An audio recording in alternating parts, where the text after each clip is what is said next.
Boa noite. Boa noite.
Boa noite.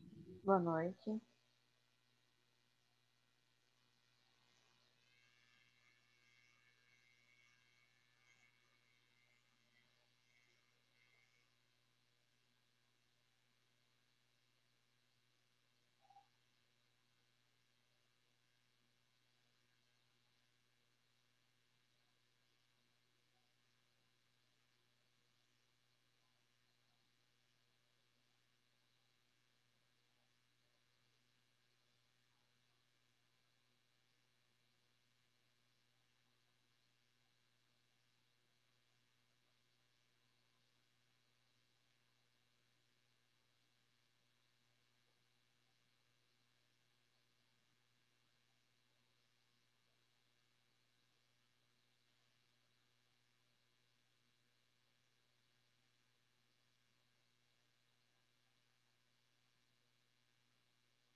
Boa noite, boa noite. Boa noite, pessoal. Vamos começando mais uma aula, última semana da disciplina e o último mês de vocês no curso. Se tudo der certo. Só falta uma disciplina, eu acho. Se eu não me perdi nas contas do curso de vocês, só falta essa e mais uma.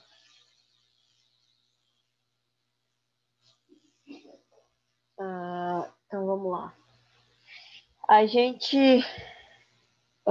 na última aula, nós falamos sobre o projeto de distribuição, de redes de distribuição, né? Falamos das condições gerais para elaboração desse projeto, o que a gente tem que considerar, o que depois a gente tem que estar vendo a viabilidade, né?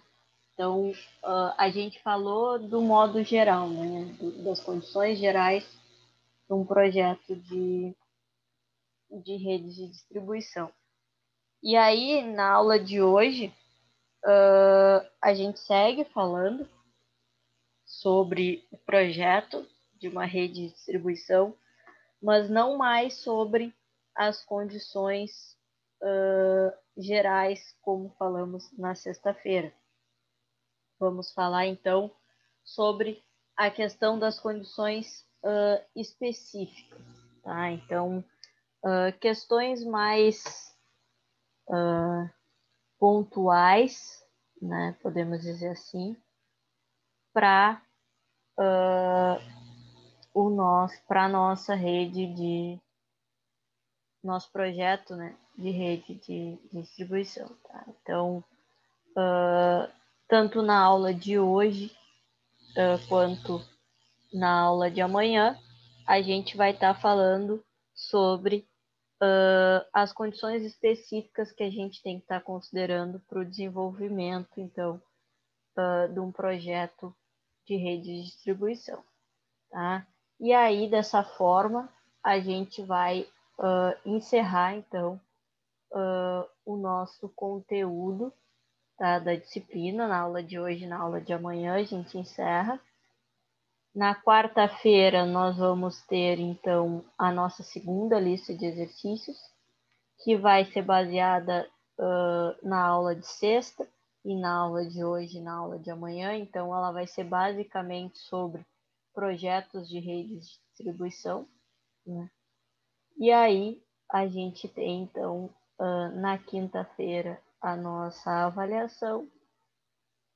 E a aula de sexta é para entrega das notas e para alguém que, porventura, não conseguir realizar a prova na quinta, né? Ficou empenhado de última hora no serviço, eu sei que isso acontece.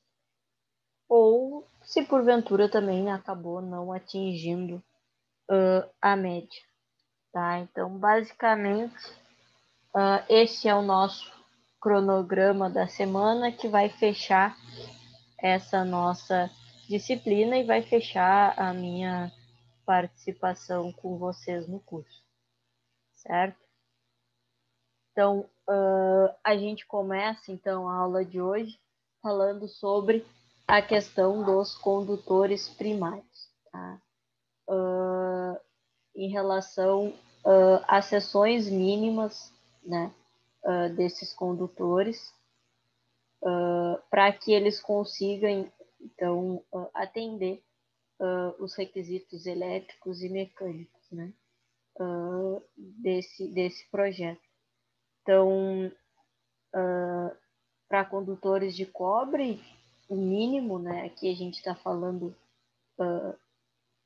do que a gente não pode ter valores inferiores a isso, mas qualquer coisa acima desses valores, no caso para cobre 21,15 e para alumínio 32,9 milímetros quadrados, a gente pode estar utilizando, e aí isso vai depender do projeto em si e do quanto, né, qual o nível de tensão que vai estar sendo distribuído, né? E aí a gente tem seções padronizadas e recomendadas, né? Aqui era para ser 1 milímetro quadrado, acabou saindo 1 milímetro e um ponto de interrogação, né? Então aqui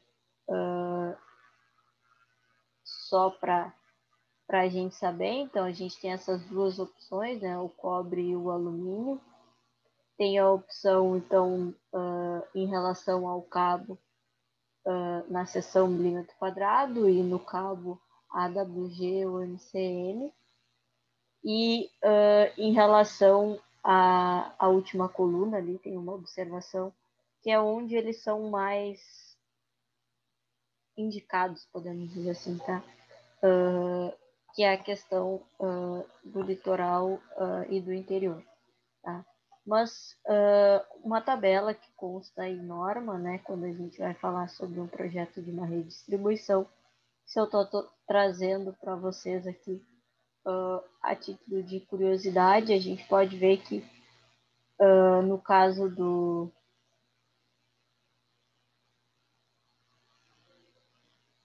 de alumínio, a gente tem valores superiores, né, em relação ao cobre.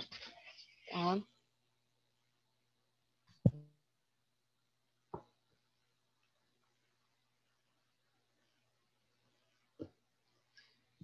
Em relação, então, ainda sobre os condutores, então a gente avalia primeiro a questão da seção, né? Depois a gente avalia a questão do tensionamento. O que seria isso? Tá? É a solicitação máxima que esses condutores eles podem estar sujeitos. Tá? Então, essa solicitação ela não pode ultrapassar 1/3 da resistência de ruptura do material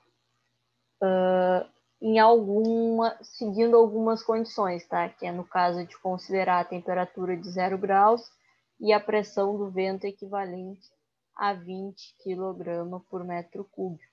Tá?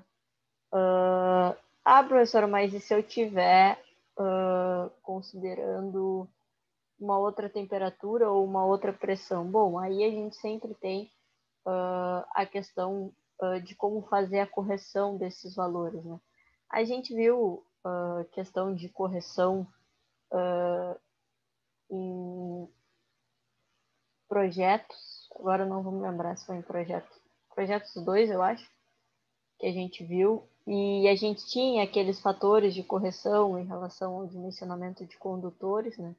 A gente tem isso nesse caso porque a gente sabe que os condutores eles sofrem influência de temperatura, de resistência do solo, de pressão, até mesmo do número de condutores, quando a gente está falando de condutores agrupados em eletroduto. Tudo isso sofre influência, né? E a gente não tem como considerar um valor que seria regra geral. Por quê? Porque o que vai atender para um não vai atender para os outros requisitos. E aí, por isso, a gente trabalha com esses fatores de correção. Nesse caso, né, desse valor de 1/3, considerando, então, a temperatura e a pressão aqui indicadas. Mas sabe que isso sempre pode variar. Né? Questão da disposição dos condutores, então, que é feito de forma horizontal, né? Isso a gente sabe, né? A gente vê isso, que esses condutores eles são tanto transmitidos quanto distribuídos de forma horizontal. E aí a gente tem a questão do afastamento mínimo, e aqui eu falo que é de acordo com os desenhos da norma, por quê, tá? Eu vou abrir aqui. não tinha como eu colocar lá no slide, porque fica ruim. Até aqui fica meio ruim de ver. A norma, ela traz vários desenhos, tá? Aqui tem um, aqui tem outro. Eu vou mandar isso aqui para vocês, já disse. Amanhã eu vou estar mandando. Que vão indicar questões de distância, tá? Então, não só isso, mas ela indica onde que vai a parte da distribuição primária, onde que vai a parte da secundária, até outras questões, né, estatais, rede telefônica, tenta localizar onde tais redes elas devem estar passando, né? Então, primário até tal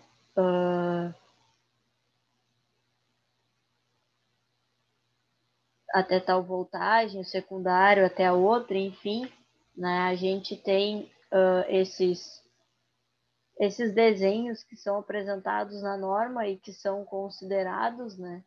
Então, quando que a gente tem o poste adjacente à linha de bonde, travessia de linha férrea, várias opções e o que deve ser considerado e deve ser feito em cada uma delas. Tá? Então, isso não é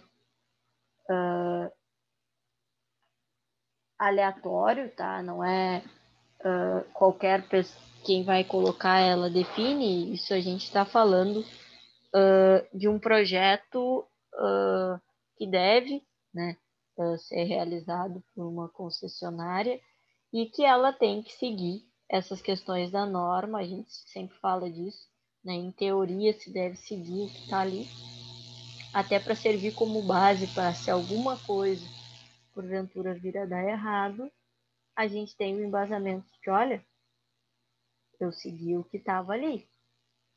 Se deu alguma coisa errada, bom, então a norma ela está equivocada, ela está errada.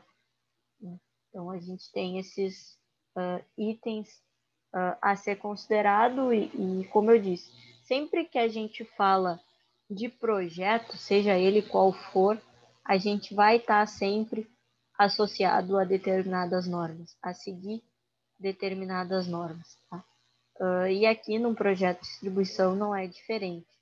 Pelo contrário, a gente tem mais detalhes que devem ser considerados do que em muitos outros projetos. Tá? Porque pensem, é um projeto que demanda uma série de fatores que tem que ser considerados, tá?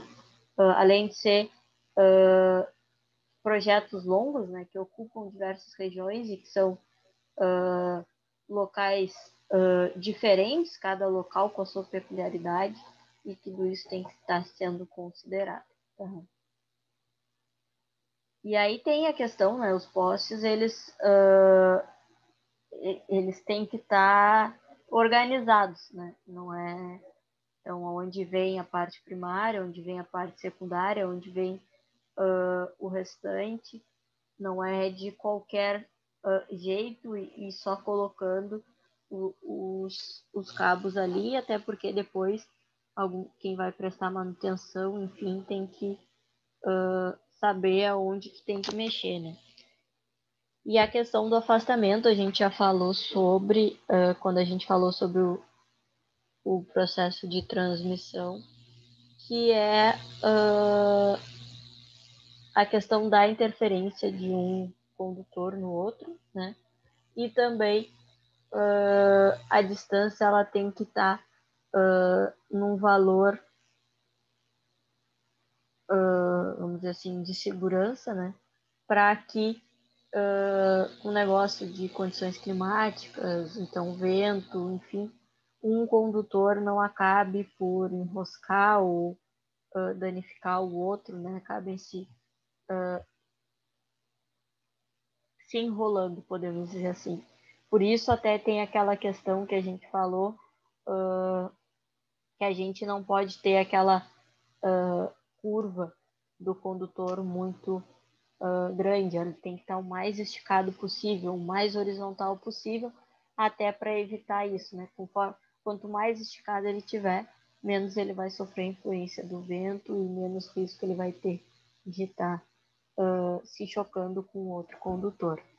Mas mesmo assim, a gente tem alguns valores que devem ser obedecidos, todos eles em norma e dependem do local, depende do condutor, depende do nível de tensão, depende de uma série de fatores. Isso falando, então, dos condutores primários, né? Lembrando, quando a gente fala dos condutores primários, a gente está associando esses condutores à nossa distribuição primária, que é aquela que trabalha com valores de tensão mais elevados, com níveis de tensão mais elevados. Já quando a gente está falando de condutores secundários, né, a gente tem trabalha então com valores mais inferiores, né, justamente por estarmos trabalhando com níveis de tensão mais baixos, tá? Mas no que tange à seção mínima do condutor, tá? Ela não sofre tanto, não sofre influência, tá?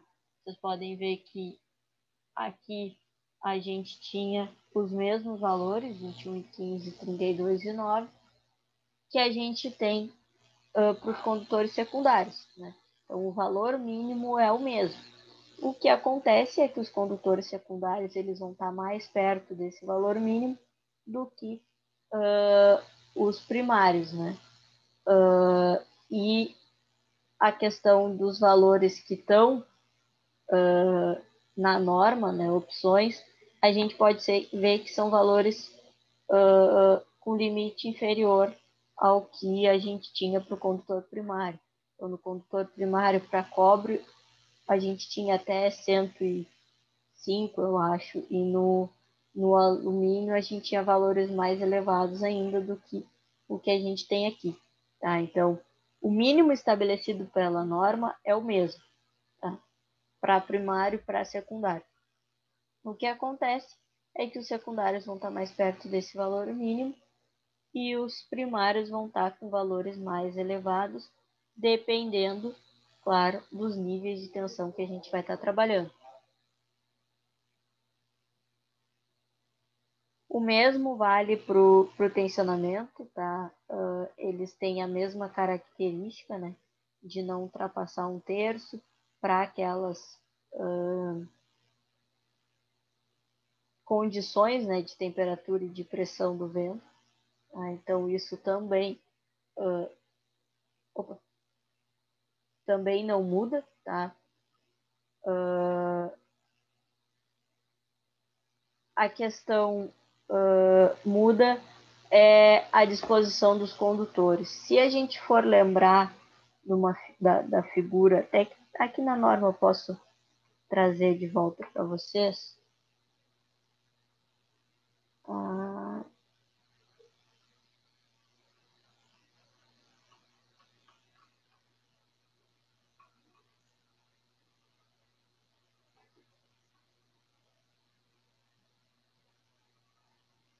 Pode ser essas duas. Deixa eu dar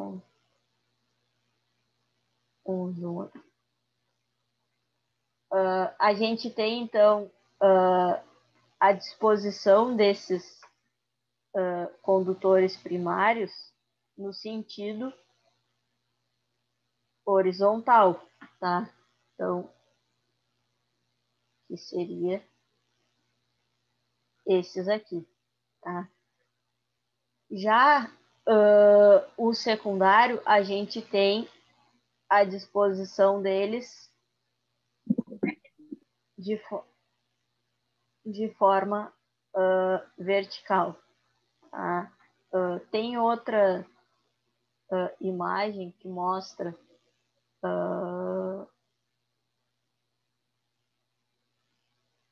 aqui. Então, a disposição, quando a gente fala, é a maneira como eles estão fixados, separados, presos ao poste, tá? Então, a gente sempre tem os primários lá na parte superior, né, passando, da mesma maneira que é feita na rede de transmissão, tá? Então, essa é a maneira que é utilizada para quando a gente fala de níveis de tensão mais elevados, tá? E quando a gente fala de níveis de tensão já na distribuição secundária, aí a gente já está falando dessa disposição de forma vertical. A questão do afastamento também é regido por norma, tá? Como nas figuras que eu mostrei. A diferença nesse caso é que eles não necessitam de uma distância igual aos condutores primários, tá? Condutores primários, por trabalharem com níveis de tensão mais elevados, eles precisam estar mais distantes um do outro por questão de quanto maior o nível de tensão, maior a influência e a interferência que um pode causar no outro. No caso dos condutores secundários, como a gente está trabalhando com níveis de tensão já mais baixos, a gente não precisa, então, que eles estejam tão distantes quanto os primários, porque a influência e a interferência que um vai causar no outro é menor, tá? Mas isso também é uma questão que é regida pela norma e que a norma indica esses valores, né, essas distâncias, e também associa isso aos locais, né? Então, determinados locais onde a gente vai estar tendo essa passagem desses condutores, eles necessitam de algumas outras particularidades, tá? Então, se é perto de bonde, de linha férrea, questão se é um local que tem muito pedestre transitando, se é local perto das residências, enfim, cada uma desses locais, né, tem as suas particularidades, né? Então, isso tudo a gente encontra na norma, tá? E aí, quando a gente falou na última aula sobre as condições gerais, tá? A gente falou um pouco sobre algumas questões associadas à demanda. A gente também definiu essas demandas lá na nossa aula,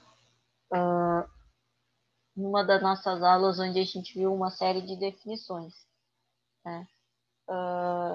Então, aqui a gente tem que considerar, tá, três itens específicos, né, três critérios para a gente estar considerando o cálculo da demanda do transformador, tá? Então, esses itens, no caso, estão associados à demanda diversificada, demanda de motores e os fatores de correção. Então, a partir destes três critérios, tá, a gente vai conseguir fazer o cálculo, então, da demanda do nosso transformador. No caso da demanda diversificada, a ideia é basicamente, então, definir ou determinar, né, a demanda média de todos os consumidores servidos por um transformador. Tá? Então, quando a gente falou lá das condições gerais, vocês lembram que eu falei que na parte da demanda, que a gente ia estar considerando todos os consumidores que iriam utilizar aquela rede de distribuição. Tá? Isso porque a gente estava falando do todo, do projeto do todo. Como agora a gente está falando das condições específicas associadas aos itens mais específicos de um projeto, como o transformador, a gente vai considerar para a demanda todos aqueles consumidores que estão conectados ao mesmo transformador. Então, a gente vai ter vários cálculos de demanda diversificada, tantos quanto forem o número de transformadores que a gente tiver. Tá? Não posso calcular para um e dizer, é o mesmo para todos. Não, porque um vai ter mais ou menos consumidores, então a gente tem que estar avaliando de forma individual. Então, a gente faz esse cálculo da demanda diversificada média dos consumidores que vão estar sendo servidos pelo transformador, né? E esses valores eles são classificados para diferentes zonas de uma cidade e diferentes números de consumidores, como a gente pode ver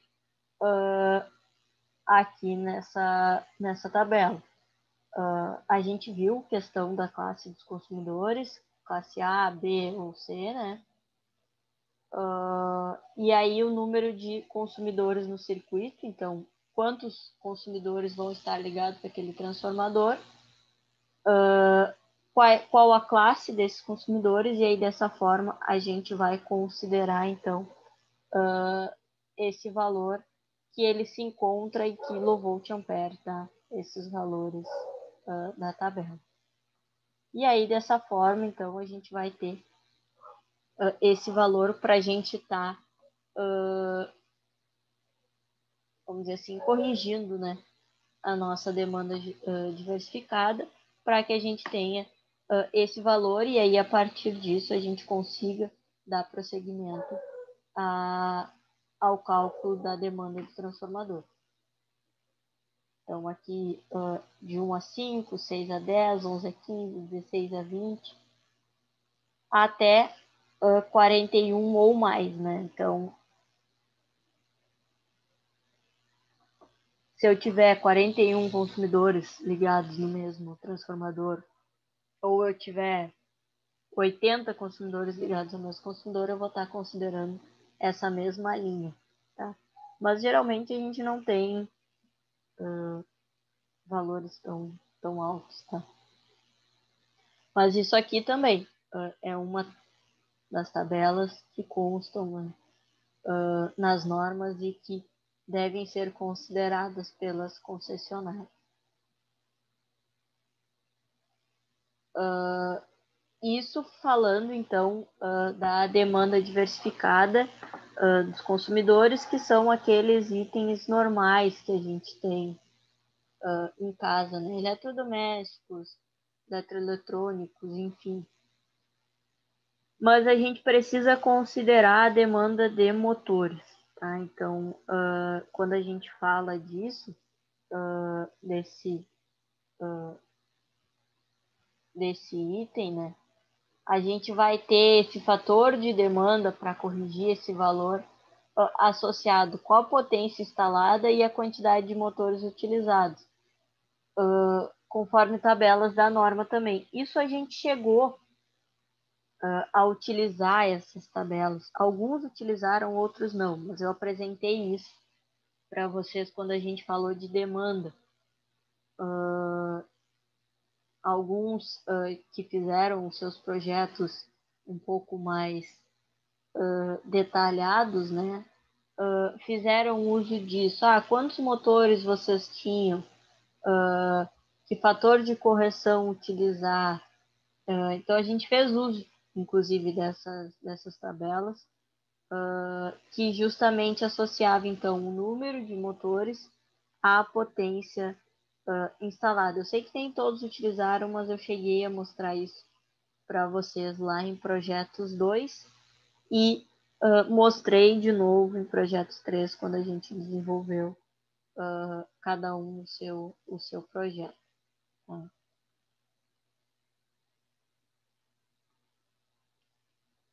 O terceiro item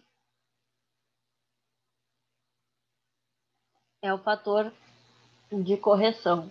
Tá? Então, para o fator de correção sazonal, recomenda-se adotar 20% de correção. Isso de modo geral, tá? Um valor geral a ser utilizado, tá? Mas às vezes se faz necessário fazer a correção, tá? Da demanda em relação à queda de tensão, tá? E aí, nesse caso, recomenda-se que a mesma seja aplicada à menor das tensões das pontas do secundário, adotando-se valores corretivos entre 5% e 20%. Tá? Essa questão da queda de tensão, a gente vai até ver mais adiante, não lembro se na aula de hoje ou na aula de amanhã, que está relacionado ao que a gente também já viu, quando eu falei para você sobre o dimensionamento de condutores. Eu citei que a gente tinha o método que era regido por norma, né, de capacidade de condução de corrente, que foi o que a gente utilizou, né, mas a gente tinha métodos associados à questão da queda de tensão, né, queda de tensão unitária e o método wattmetro, tá? Que, se vocês bem lembrarem, a queda de tensão unitária, ela estava associada ao comprimento, ou seja, a distância que aquele condutor ele ia estar percorrendo, né?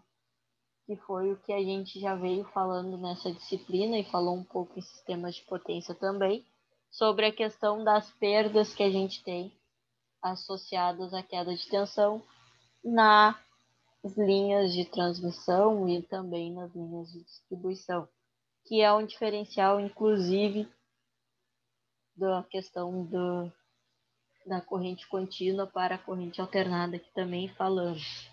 Então, essas coisas, em algum momento, elas começam a se ligar, né? Que a gente vai vendo num, vai vendo na outra e as coisas começam a se ligar. Então, quando a gente precisa associar isso à queda de tensão, então, quando a gente vai ter influência disso, né, no sistema, a gente também tem que estar fazendo a correção. E, nesse caso, a gente vai usar valores entre 5% e 20%, tá?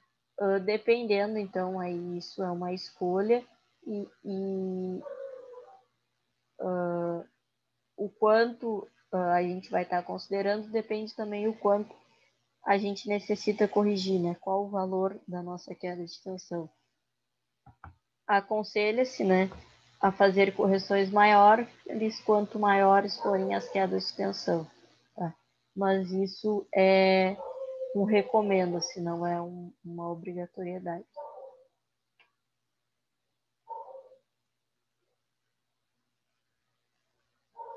E aí a gente falou, então, sobre os 3 critérios que têm que ser considerados no cálculo, né, da demanda do transformador.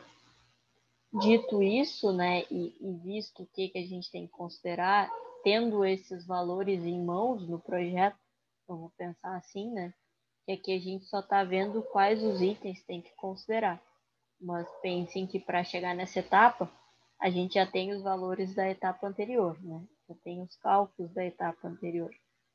E aí a gente entra, então, na definição do transformador, né?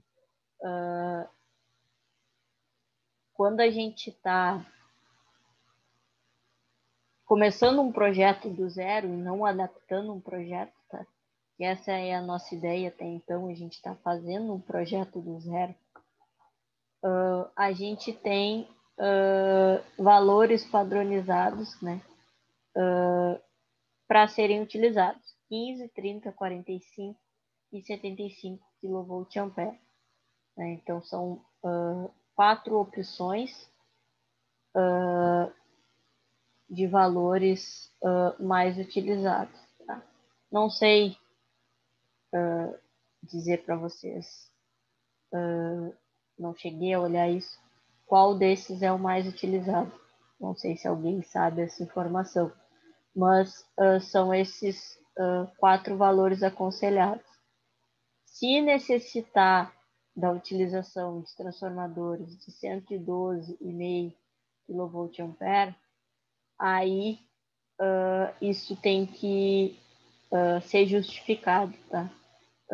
E isso só acontece quando se tem, então, uma concentração de carga no poste do transformador muito elevada, tá? Caso contrário, caso a gente não tenha essa concentração tão elevada, aconselha-se, né, é preferível utilizar mais transformadores e ter uma rede mais leve, tá? Então, é possível, tá, se utilizar, mas não é tão aconselhável.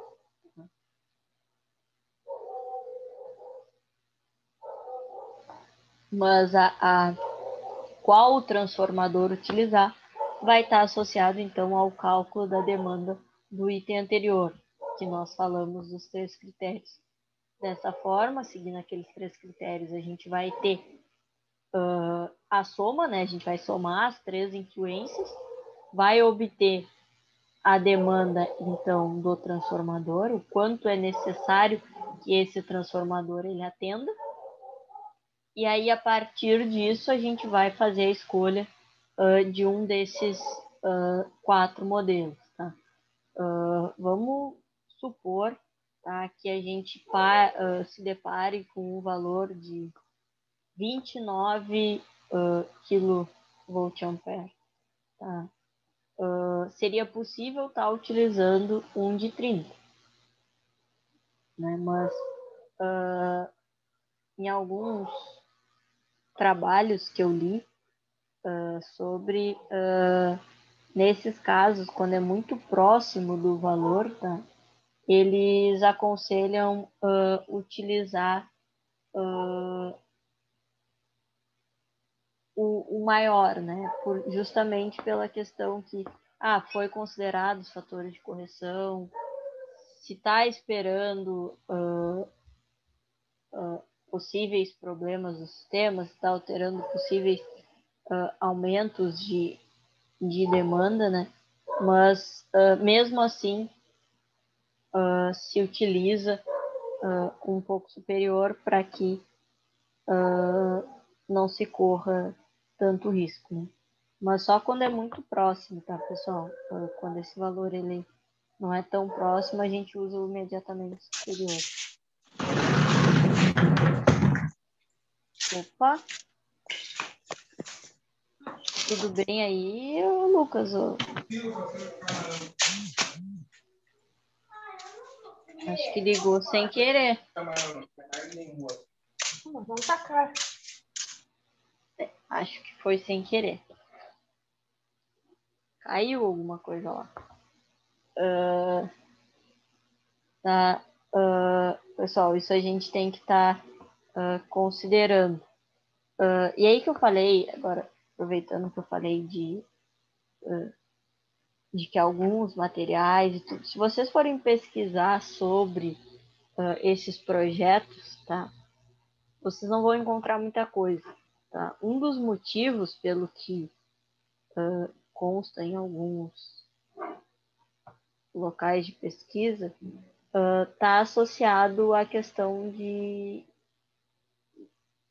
privacidade das informações mesmo. Então, não tem muita coisa tanto sobre projeto de transmissão quanto sobre o projeto de distribuição. São coisas que são mais restritas, né? Não são tão divulgadas. Se apresenta a ideia geral, mas não consegue, são poucos os casos que tu consegue achar um exemplo mesmo desses projetos sendo feitos justamente pela questão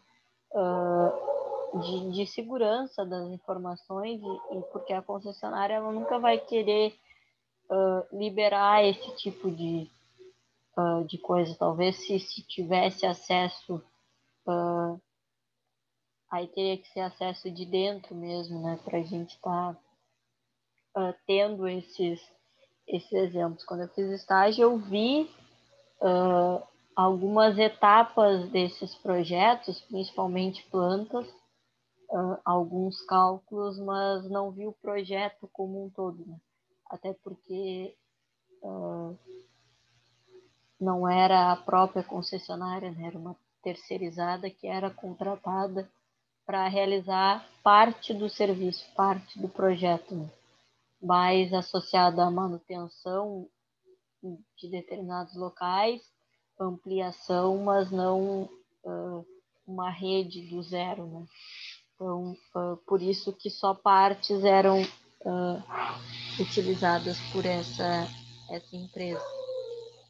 Então, se vocês colocarem, cara, vão achar alguns sites que falam sobre, mas informação concreta mesmo, exemplos concretos, é mais difícil, tá? Já são informações mais difíceis. Eu tirei basicamente de um artigo e de um projeto de uma pessoa que levantou essas informações, tá? Mas essa questão dos transformadores, não sei se alguém teria essa informação, quais os mais utilizados aqui, né? Ao menos aqui na cidade, não sei se alguém trabalhou com isso, sabe isso. Eu realmente não sei qual o mais utilizado, não cheguei a pesquisar, não sei se tem essa informação.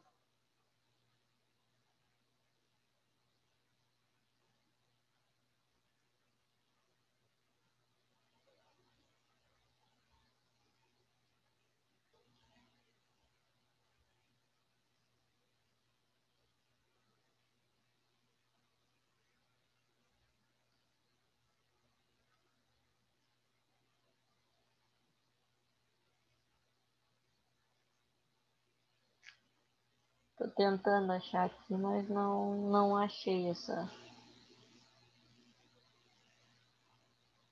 Só fala os valores, essa faixa de valores de tanto a tanto, não diz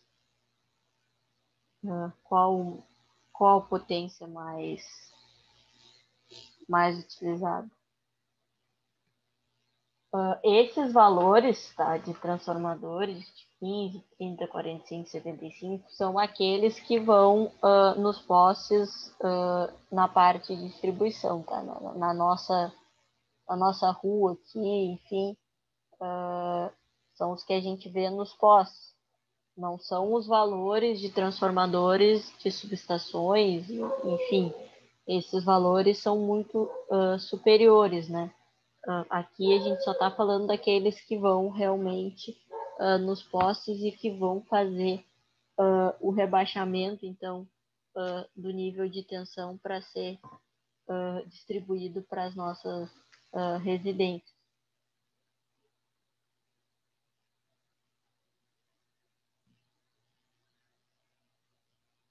No caso, esses transformadores, que são chamados, então, de transformadores de distribuição, tá? Eles são trifásicos na classe de 15 kV, primário em triângulo, secundário em estrela, isso vocês viram, eu acho, em algum momento do curso, essa questão de... A gente falou um pouco até, mas acredito que tenham em algum momento se aprofundado sobre questão de estrela, triângulo, triângulo, estrela, triângulo, triângulo, estrela, estrela, enfim. O secundário, nesse caso, é estrela, com neutro acessível, e relações de tensões nominais sem carga para as possíveis ligações, né? Então, tem 3 opções aqui de ligações desses transformadores de distribuição. Então, isso vai variar do local, né, da região e da necessidade. Aqui trazendo o 127, né, mas não é o que se tem na maioria dos locais. Aí na maioria dos locais não vai ter o 127, vai ser o 220, enfim. Mas aqui a gente tem essa relação do 220 com 127. Tá? Então a gente tem essas opções aqui de relação de tensão, considerando então o transformador sem carga. Né?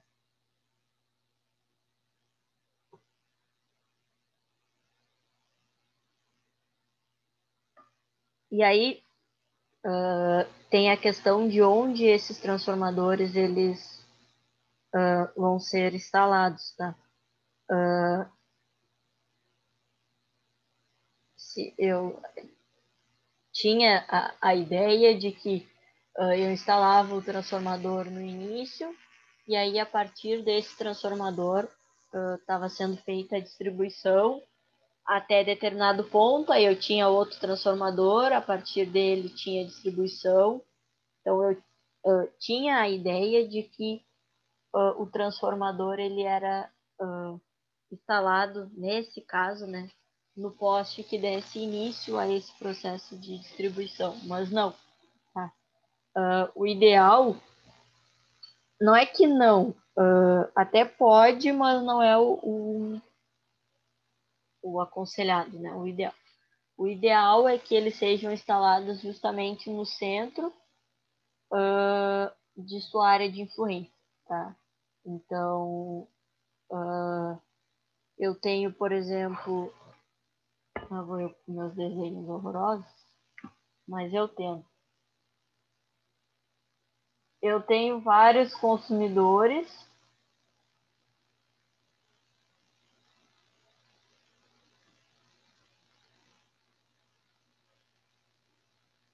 Todos eles vão ser alimentados pelo mesmo transformador.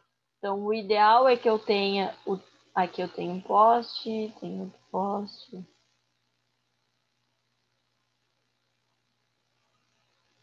O ideal é que esse transformador ele seja instalado naquele em que seja o centro da, da, minha, da minha rede. Tá? E não que ele seja instalado aqui no início. Tá? Para que se tenha uma maior uniformidade no envio da energia, né? Porque senão o primeiro vai ter sempre privilégio em relação ao último. Então, se tem essa ideia de que tem que estar sempre localizado no centro de carga. Tá? Isso vale para muitas coisas nessa área de eletro, né? Questão, inclusive, quando a gente fala de uma planta, de uma residência, a questão de centro de carga para saber a localização então do nosso quadro, ele é feito justamente por causa disso, né? Então tem esses detalhes nessa área, tá? Então isso é um critério geral, é o que se aconselha, o que se coloca como o ideal, tá? Não é o que acontece sempre, até porque a gente tem, às vezes é instalado o que era o centro de carga, daqui a um tempo não é mais, né? O que era o centro geométrico daqueles consumidores, daqui a pouco não é mais. Mas se tem essa ideia de que isso seja feito nessa que ele seja instalado nessa localização, tá? E aí isso também varia da região, né? Quando a gente está falando de zonas urbanas, né? A gente tem uma maior concentração de carga, então a gente tem que se atentar mais a isso, né? Para que a gente consiga uniformizar esses aspectos em relação ao tempo, né? Mas quando a gente está falando de zona rural, onde a gente tem consumidores mais distantes, né? E aí isso já não exige tanta carga, aí isso já não precisa ser considerado ao pé da letra, né? Pode ter alguma variação, certo?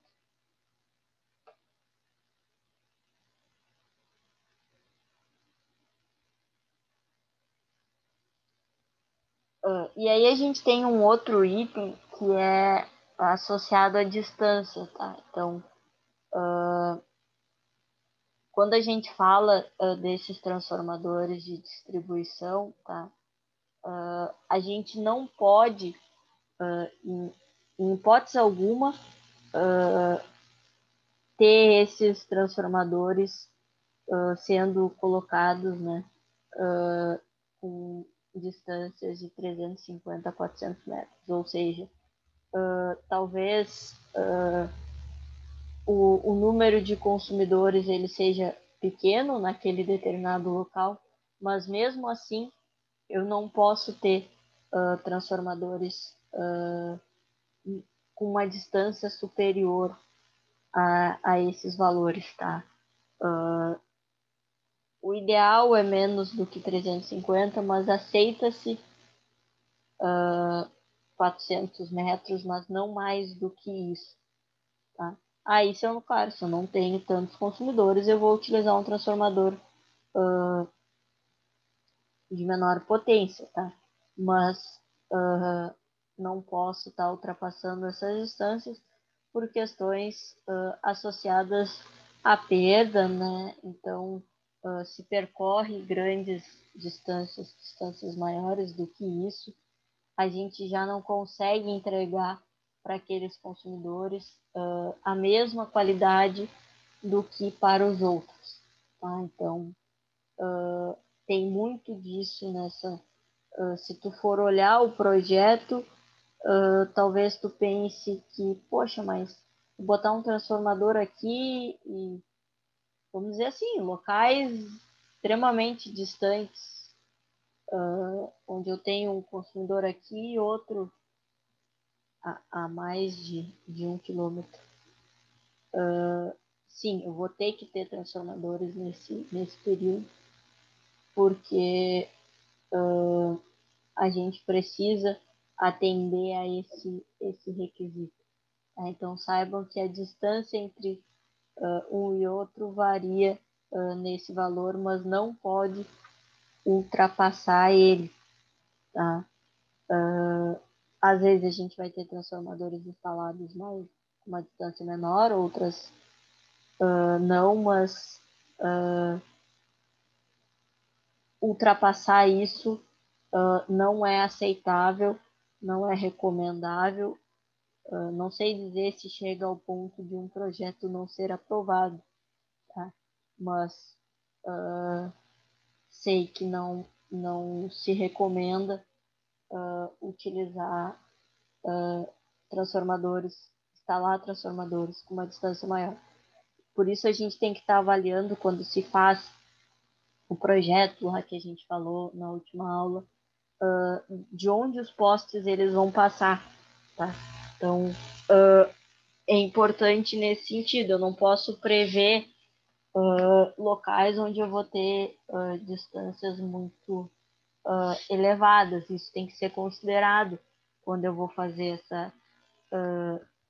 essa planta, né, de localização desses postes, principalmente a nossa planta secundária, onde ela é mais detalhista, para avaliar bem isso, onde que vai estar passando esses postes, e aí, quando eu for fazer essa instalação desses transformadores, já tem que estar lá na planta a localização. Não posso pensar, vou colocar um transformador aqui, aí vou colocar outro lá, e aí lá no final eu vejo que a conta não bate. Então, a planta é importante nesse sentido, para que se analise a planta e aí se consiga ter essa ideia de distribuição desses transformadores, tá?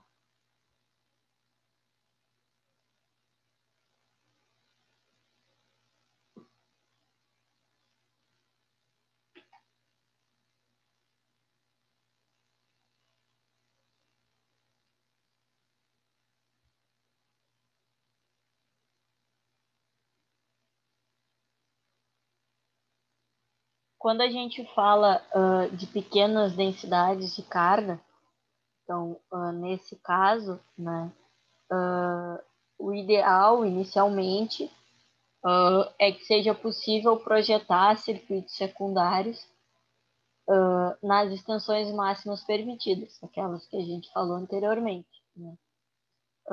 Que daí, nesse caso, a gente vai conseguir, então, intercalar pelo menos um transformador entre os pares de transformadores existentes na rede primária, para que a gente evite reformas no circuito. Tá? Isso a gente está considerando. Eu já tenho uma linha, tá? Já tenho um projeto de rede implementado, já tenho os transformadores instalados, já tem tudo funcionando, mas eu preciso realizar alguma alteração. Uma pequena alteração, mas mesmo assim preciso realizar. Então, o que se aconselha é que se consiga, então, fazer essa instalação de transformadores menores, né, nos intervalos para atender esse processo. Tá?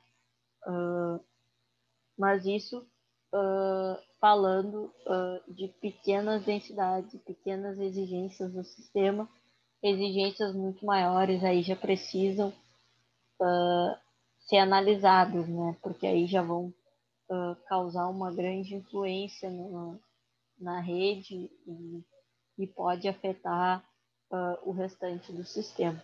Tá? Então, a gente tem que estar considerando isso.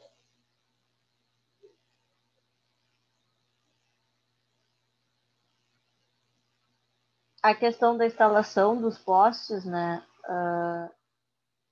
Quando a gente está falando de pequenas densidades de carga, se prevê instalação de postes de 11 metros e 400 quilos, né?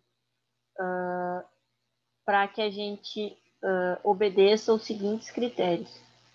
Um poste em todos os quarteirões para centros e bairros tipo A e um poste em quarteirões alternados nos bairros tipo B e C. A, B e C são aqueles tipos de consumidores que a gente falou na outra aula, tá? Por isso que eu falei para vocês, a gente precisava saber aquelas definições, por mais que não estejam nos slides da próxima lista, elas são necessárias para a gente estar entendendo esses ícones, né? Então, essa localização dos postes, onde a gente vai ter, se baseia, então, nos tipos de consumidores, né? A gente está falando de consumidores tipo A, B ou C, que são aqueles que não exigem praticamente carga, os que são os médios, pequenos e médios consumidores e aqueles grandes consumidores, né? Então, os postes 11.400, né, 11 metros 400 quilos, devem ser instalados com fio terra, certo? Então, a gente tem que obedecer isso, tá? Obedecer essa questão. Cara, às vezes a gente tem questão dessas distâncias não tão bem definidas, né? Dependendo do local, não tem essa questão tão bem definida de quarteirão, enfim. Mas se tem uma ideia de distância do quarteirão, e aí se baseia nessa ideia, tá? E considerando sempre, avaliando, né, que tipo de local eu tô. Então, se eu tô lá no centro de Rio Grande, ou se eu tô num local mais afastado, avalio o tipo de consumidor e aí vou fazer essa instalação desses postos. Tá?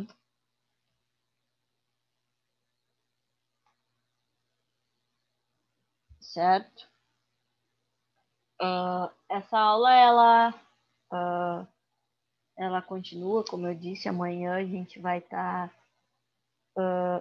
falando ainda sobre essas condições específicas, mais especificamente sobre questão de cálculo elétrico, tá?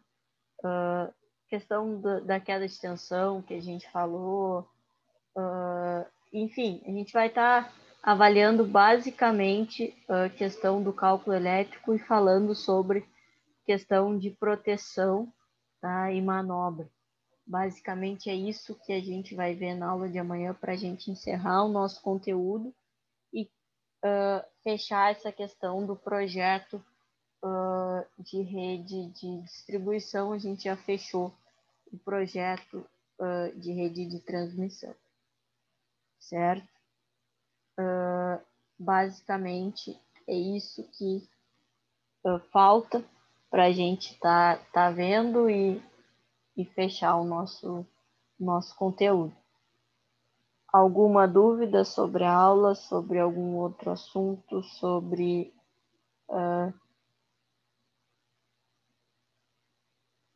eu lembro que numa aula tu falou sobre a questão dos postes, Marcelo, se a gente ia ver essa questão de projeto. Eu te falei que o projeto em si não, né? A gente só ia ver distâncias e ver alguns requisitos dele, né? Mas não vamos entrar no projeto propriamente dito.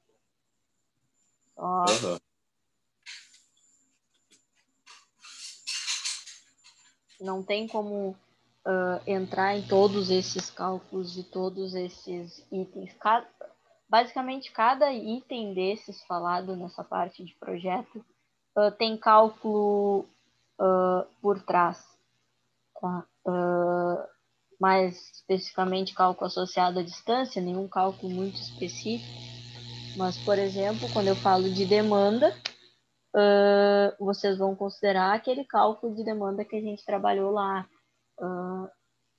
Então, a gente vai associando outras partes a isso. A ideia aqui não era entrar no mérito de cálculo, mas sim apresentar as etapas e mostrar para vocês o quanto é trabalhoso, é grande, estar desenvolvendo esse tipo de projeto, né? Quando a gente imagina e vê alguma coisa instalada, a gente não imagina tudo que está por trás. Tudo isso precisa ser aprovado, não é fazer por fazer, né? Então isso demanda bastante tempo, né? A gente não imagina tanto porque a gente vê tudo hoje pronto, né? Mas para construir tudo que tem já demandou tempo e mais ainda, né? Porque antes não se tinha tanta tecnologia como se tem hoje. As plantas eram feitas à mão, enfim, as coisas foram evoluindo.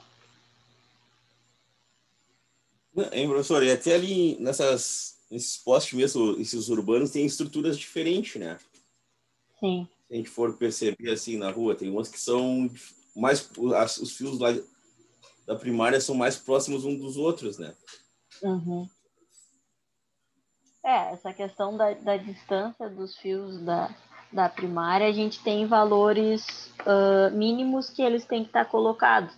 E esses valores, eles dependem do nível de tensão que ali vai estar passando, né? Então, de repente não está passando um nível de tensão tão alto, a gente consegue aproximar mais. Está passando um nível mais elevado, a gente tem que afastar mais. Ou às vezes teria como deixar mais próximo, mas a distribuição do poste ela faz com que fiquem mais distantes. Mas o importante é obedecer o mínimo. Estar mais distante não tem problema. O problema é estar mais próximo do que deveria, né? E até cada concessionário eu acho que tem o seu padrão também, né, de montagem, né? Isso eu acho que varia. Acredito que sim, eles devem ter dentro da própria concessionária, porque, por exemplo, a concessionária ela não vai desenvolver um projeto, não é que não vai desenvolver um projeto como um todo, mas ela já tem uma ideia que serve como base para tudo e que ela já é pré-aprovada. Então, ela só vai adaptando para determinado local, né? Mas a ideia de projeto de uma concessionária não necessariamente é a mesma ideia de outra. Elas só precisam atender os requisitos básicos. Como elas vão fazer isso? Aí é de concessionária para concessionária e sofre influência também na região, né? Talvez a concessionária em determinada cidade tenha uma ideia e para outra tenha outra devido às condições especiais daquele local. Sim, sim. É bem diferente um local do outro mesmo. Se não me engano, em São Paulo ou no Rio, os transformadores não são trifásicos, né? É como se fosse individual, né? Cada transformador, cada bobina é individual de uma da outra. Não é só um transformador, né? Assim, tipo, que nem nosso aqui é um trifásico, né? Sim. E lá, se não me engano, são três, que eles chamam de monobucha, né? Como se fossem três individuais para cada fase. Na verdade, se for tiver uma tensão 220, vale até mais a pena, né? Porque caso dê problema, você tem problema num transformador só. E o resto das outros consumidores continuam com luz, né? Com energia. Aí, no caso do nosso mesmo, que é trifásico, quando dá problema num dos enrolamentos, alguma coisa assim, deixa todo mundo sem luz, né? Sim. É uma opção. Até não digo para se utilizar em todos os locais, mas como a gente falou na última aula, tem locais que necessitam de certos cuidados, porque não podem ficar sem luz, né? Então, sem energia. Então, de repente, a utilização seria uma opção para tentar melhorar isso nesses locais, né? Alimentação de hospitais, por exemplo.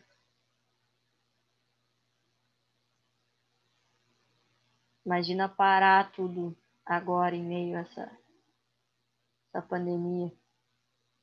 Nos hospitais, pelo menos assim, o que eu me lembro, assim, normalmente eles são atendidos por 2 ou 3 alimentadores diferentes, né? Para não ter risco, até às né? vezes tem de subestações diferentes mesmo, para caso tenha Porque não problema tem como. energizado, né? Faz as manobras lá e ele energiza. Imagina os aparelhos, tudo, pessoas ligadas a aparelho, e aí dá uma pane. Só tem aquela alimentação e dá uma pane. Imagina o que tu faz. Imagina agora, em meio à pandemia, tanta gente, tem nem lugar, e aí dá uma pane, o que tu faz? Então, eles têm que ter opções, né? Eles têm que ser, como eu disse, não só eles, tem outros, mas os hospitais, para mim, são os mais claros. Eles precisam ter essa segurança de que se alguma coisa der errado, eles têm uma garantia de um outro local, né, de fornecimento. Deve ter algum estudo para isso, algumas normas também, até da ANEEL, né? A gente falou na última aula, só citei os locais que necessitavam de atenção em relação a isso, né? Mas não cheguei a olhar quais itens que devem ser considerados, né? Mas com certeza ter mais de um fornecimento deva ser um deles, né? Eu sei assim também, tipo assim, consumidor, o cliente precisa de aparelho respiratório em casa, sabe? Assim, essas coisas assim. Tu comunica para a concessionária e tem atendimento prioritário, caso falta de energia, essas coisas assim. Tem umas coisas assim que a gente não tem conhecimento, né? Mas sim. Mas que se a gente for parar para pensar, realmente tem que ser, né? Imagina, tu tem alguém que faz uso e fica sem energia. Então, são assuntos que realmente têm que ser considerados, né? E são. Isso tudo, pode ser certeza, deve provavelmente ter uma norma que é responsável só para atender a esses casos. Do jeito que a gente tem norma, com certeza tem uma só para isso.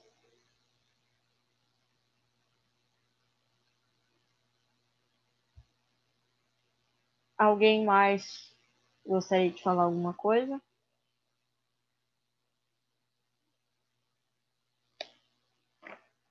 Se não, vou passar a chamada para cá. Eu tinha começado conforme for entrando, mas aí depois for entrando durante a aula não consegui. Então vamos lá desde do começo. Christian. Tá aí, mas não respondeu. Giovanni. Tô aqui. Tô aqui. Respondeu. Tirou um cochilinho, né, Christian? Que isso, velho? Tá louco, velho? Eduardo. Everson. Francisco. Presente, professor. Isaac. Aqui. Lucas Paiva.